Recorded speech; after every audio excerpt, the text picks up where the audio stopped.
So you should checking in today. We're doing my third episode of my match analysis, and I have a few special episodes available, especially against this person I'll be fighting here today. The number six, Seth, and if you guys don't know much about the Seth Ryu matchup. Seth, his entire game is mix-ups, to say the least. So he's gonna open up just with the Sonic Boom, and I was thinking about whiff punishing that, then I just sat there like, let me just take it. Failed to anti-air.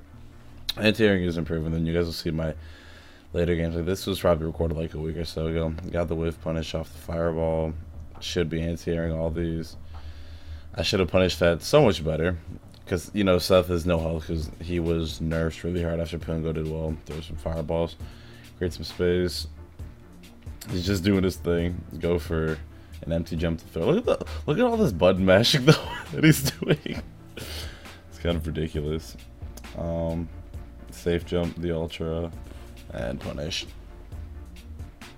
And like I told you, this man has no health, and if you play...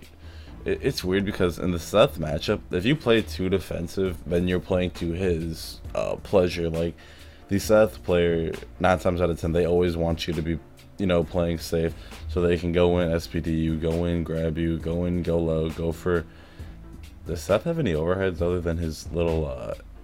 other than his other than the corner air kicks, but I don't know. But he has a ton of ways to open you up and get in. So your job is, at first I was playing like lame, and I needed to be able to counter adapt to play more to his kind of just YOLO-ish style of gameplay, where he's just kind of throwing out buttons on buttons on buttons. So my immediate thoughts were, okay, I'm playing, and I realized this like mid through game. Yeah, I need to anti-air him for a fact, so I can maximize as much damage and make myself that much harder of a target to get in. Because when I sweep like that, I already established that I know how you play footsies. I'm going to be able to counter your footsies and go for hard whiff punishes. Not go for like a poke, but go for a legitimate sweep, which is a ton of damage on Seth. But let's see how things play in the next game. It's kind of the read I got on him. I mean, you can't really read Seth's that much, but they're just very difficult characters to play against, in my opinion. So let's see the changes he makes. So I'm playing, obviously, a lot more aggressive. I see he has a super meter. I think he hits me with the super, though. And now I'm just... You guys saw that sweep, and that was me looking for the fierce. Air to air him. Cross him up. Mash out the super. Guess what? Block it. Low forward to the EX Tatsu. Probably should have went heavy, but I don't know. I went with that. He doesn't drop his combo this time, so that's good. I know that probably rattled him up because when you have almost 20,000 points, I don't know how he dropped that combo, but actually I think every move after the absorption works because the able upper arm thing has a long startup that's hard to combo into. I played right into his bait. However, we're too far away, and because I threw the EX fireball, which recovers faster than the standard fireball, I was safe. So now I'm like, okay. I think I can punish one of his... There we go. Yeah, I think right here I punish it perfectly. Because Seth, unlike Guile, he is a very... Not long, but he has a little bit of a longer recovery than Guile's fireball. Like, if I try to do this shit on a Guile, I would get punished hard. Like, they could easily just jump over. So no, empty jump. And then here, obviously, I'm like, okay, I want you to throw the Sonic Boom. And, I thought I could punish it. And this was a perfect test zone for me. So, I'm like, okay, just jump over, get the Ultra. And if you look at him and the animation that he's at, he's not even fully recovered yet. And I jumped right where he was just beginning to throw. So if my jump timing was any more perfect, you see, right there, his arm is already out. And he just threw out the Sonic Boom, and then the moment I land like a frame or two later, it comes out in the Ultra. And, he was still recovering, so that's a perfect example of why people do not throw, of why you should be careful about throwing fireballs, because, I was getting pressured down here with fireballs, and I was just sitting here like I was just like, oh my god, okay, I throw that.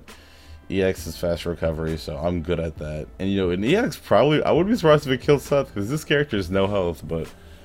yeah, I mean, that's about it. There's really not that much to actually dissect about his play style because he didn't really play like the standard Seth that I thought he would be playing, like jump around.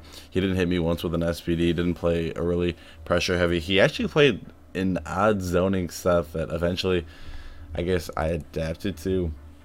I'm not really sure. I gave him some whiff punishes. He did a mix up with, well, his one mix up that he actually used. He just did not. He didn't go for that fierce anymore, or that heavy punch, and he just kept on throwing sonic booms. I guess he was scared and he respected me, but also when you're playing as Seth, it's weird because he's so much of a 50-50 character because his jump is fast. He doesn't have much health. He has every mix-up in the game that he needs to be successful. But if you blow him up or even get like 2 combos, he'll be at like 25% health because I think he has 800 and Kuma has 850. Dalsum has 850 also. And Ryu and the standard character health is between 950 to 1000. So a little bit about the Seth game. And for my next game that I will be dissecting, I think it's this one against the number 3 Bison. And with this, thanks guys for watching. I hope you guys learned a little bit about how to sort of deal with a top level Seth, if you want to consider him that. I mean, you know, I don't pay attention to the rankings that much, but when people are literally down into the single digits and they separate themselves and they put in that much time to actually playing, then I think that means something. And anybody that's at 4K player points should know what they're doing with their character. Anyways, that's about it. Tell me what you guys think about this. If you guys want the next one, just let me know. And that's about it. You should check it out. Take it easy.